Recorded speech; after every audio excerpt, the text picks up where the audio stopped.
Hello, everybody, and welcome to my cozy corner. Today, I'll be reading two stories for you: Library Lil and That Buck Woman. Let's start with the first story.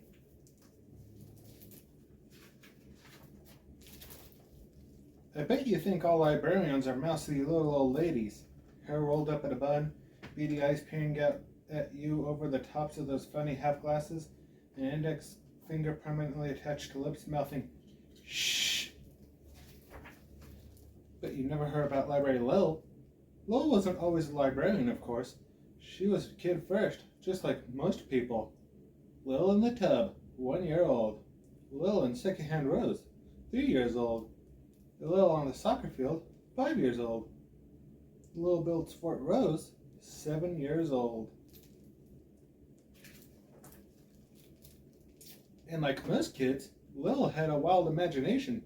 She loved to read, and she imagined herself the hero of every book she checked out of the library. By the time she was 8, she read all the books in the children's room. Yes, Lil was a fast reader.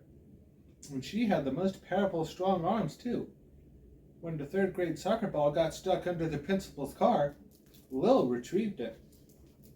Her strength might have come from carrying all those books around. From when Lil ran out of children's books, she started in on encyclopedias. She used to check out a whole set at once. She'd walk down the street reading the A volume, held open in one hand, while she bounced the remaining volumes on the palm of the other hand.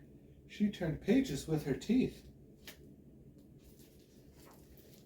So it was no surprise to anyone when Lil grew up and became a librarian, landing a job in the nearby town of Chesterville.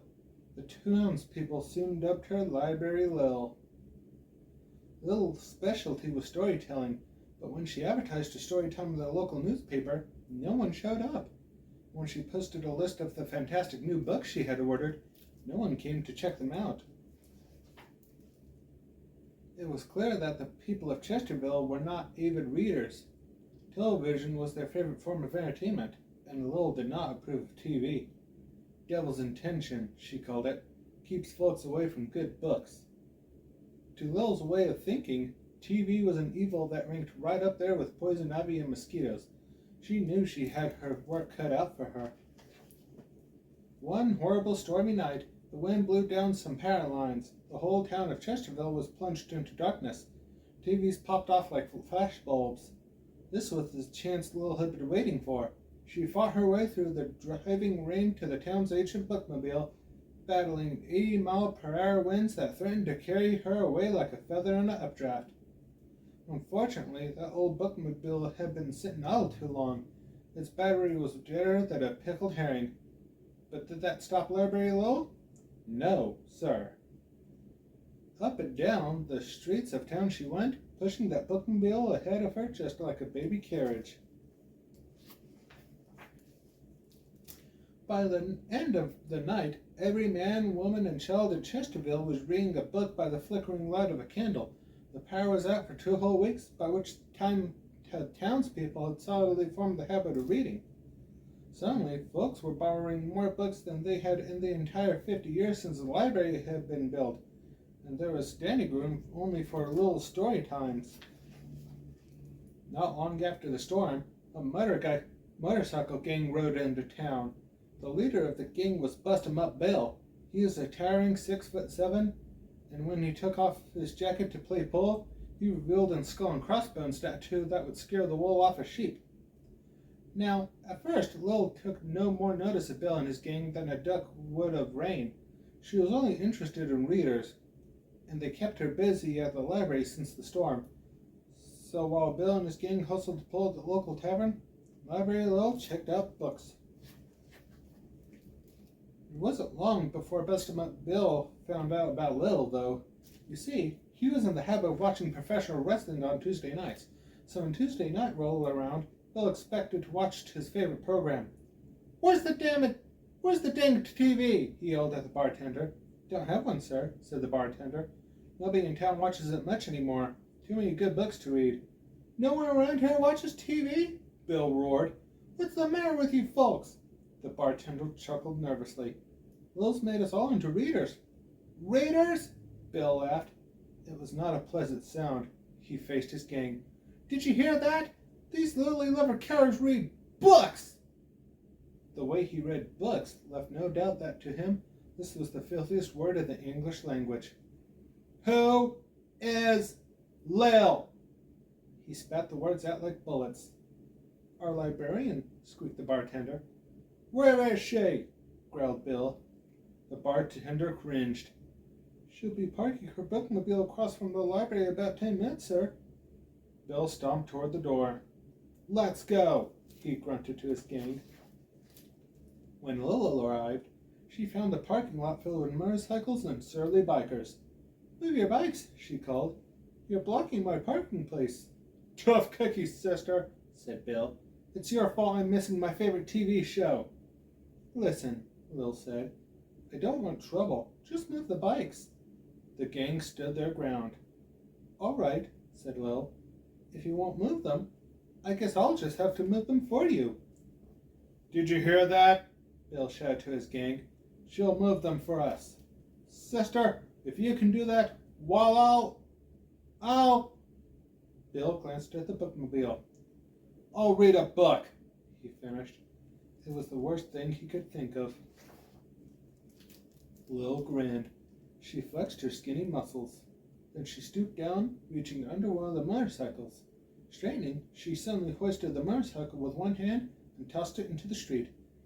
It cost her a little more effort than flinging an apple core. Bust-em-up Bill and his gang watched with their jaws hanging down as Lil threw motorcycle after motorcycle onto a stack, reaching up toward the moon. When she cleared the parking lot, Lil drove the bookmobile on in. Then she climbed down and headed toward the library's front door. "All right, boys," she called out. "I'm open for business." Bill's boys tried to sneak away, but Bill hauled them up by their collars. "Not so fast," he growled. "We're all getting books. If anyone tries to leave without one, he's going to be reminded why my nickname is Bust 'em Up." It wasn't long before every man in Bill's gang was reading away. Of course, some of them hadn't learned too well in school, so Lil gave them some easier books to begin on.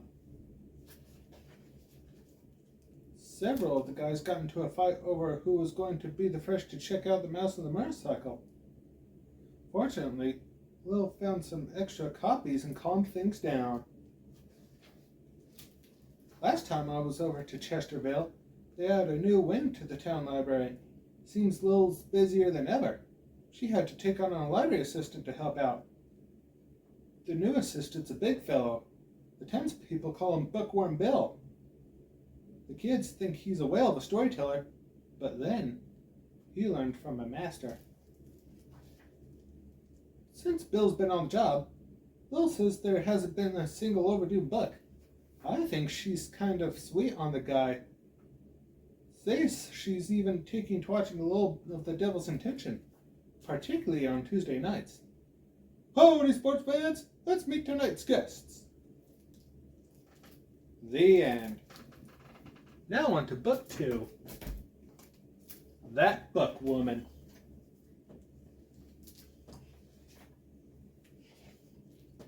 My folks and me, we live way up as up can get. So high we hardly sight a soul, except hawks a-winging in the sky and critters hid among the trees. My name is Cal, and I am not the first one nor the last one neither, but I am the oldest boy, and I can help Pap with the plowing, and I can fetch the sheep where they take a wander. And I can bring the cow home too come evening time, which is right handy, seeing as how my sister Lark could keep her nose atwixt the pages of a book, daybreak to dusty dark if Mama would allow. The weedinest child you ever did see. That's what Pap says. Not me. I was not born to sit so stony still the stone got some chicken scratch. And I do not fancy it one bit. When Lark plays teacher, the onlyest school at Jillian Miles back down the creek. And even Lark can hardly spread her wings and fly, so now she aims to school us herself. What, me? I am no scholar boy. That's why I'm the first to hear the clippity-clop and spot the sorrel marrow red as clay.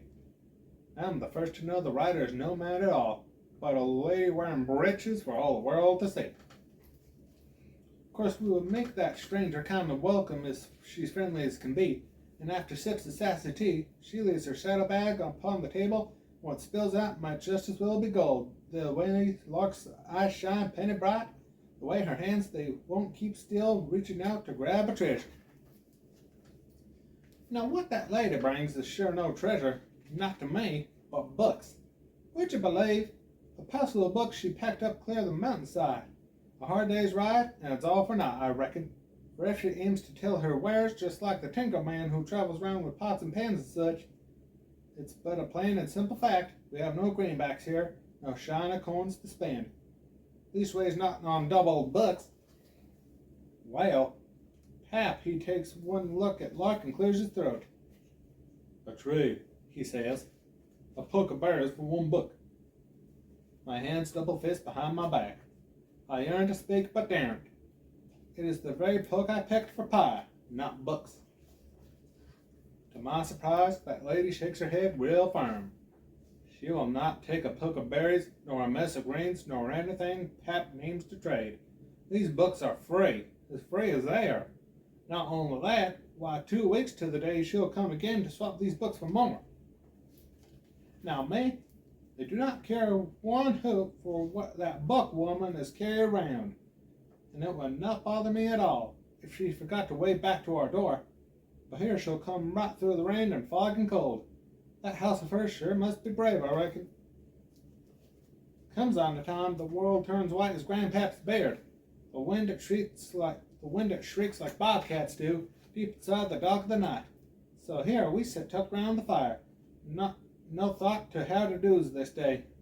Why, even critters of the wild will keep ahead come snow like this. But sakes alive, we hear tap, tap, tap up on the window glass. Now there she be, right tip to toe.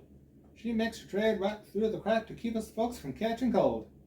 And when Pat bids her stay the night, she only shakes her head. My horse will see me home, she says. I stand still to watch that book woman disappear, and thoughts they go swirling round inside my head, just like the water flakes outside her door. It's not the horse alone that's brave, I reckon, but the rider too. And all at once, I yearn to know what makes that book woman risk catching cold, or worse. I pick a book with no words and pictures too. I pick a book with words and pictures too, and hold it out. Teach me what it says. And Lark, she does not laugh or even tease, but makes a place and quiet like we'd start to read. Pap says it's written in the signs how long or short the winter stays.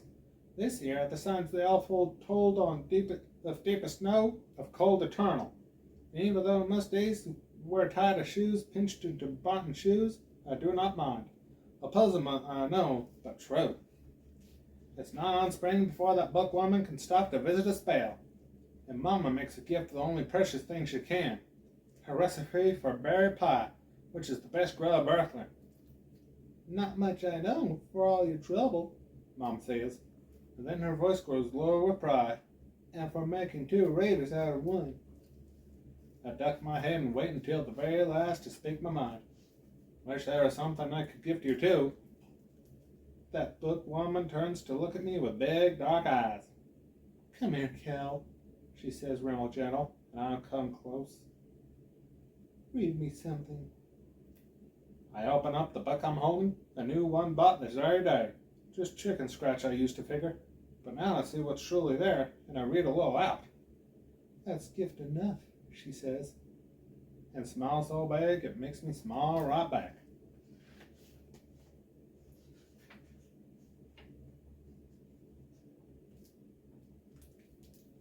The end. That's all for today. Be sure to leave a like, comment, and subscribe down below, and I will see you next time in the Cozy Corner. Take care, everybody. Bye.